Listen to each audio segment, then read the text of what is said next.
পনেরো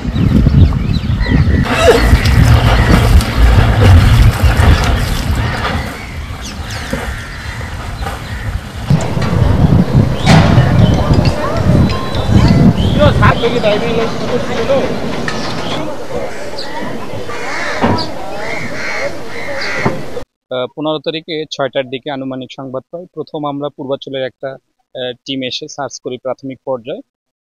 সার্চে আলো স্বল্পতার কারণে ওই দিন আপনার সার্চ স্থগিত করা হয়। 16 তারিখে আমরা আবার পুনরায় সকাল থেকে একটি চৌকস টিম আনি, হেডকোয়ার্টার থেকে ডুবুরি টিম এনে আমরা আবার পুনরায় সারাদিন সার্চ করি, কিন্তু তাতেও পানির স্রোত বৃদ্ধি থাকার কারণে এবং আপনারা অবগত রয়েছেন যে কিছুদিন আগে প্রচণ্ড বৃষ্টিপাতের ফলে প্রচণ্ড পানির স্রোত বেড়েছে, পানি বেড়েছে নদীতে। এজন্য আমাদের সার্চ করতে অনেক কষ্ট হয়েছে। আমরা গতকালকেও পাইনি।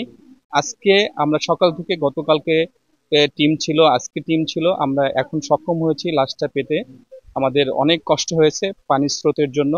আমরা পুলিশ ছিলেন, ফায়ার ব্রিগেড ছিলেন, অন্য মানুষও ছিলেন।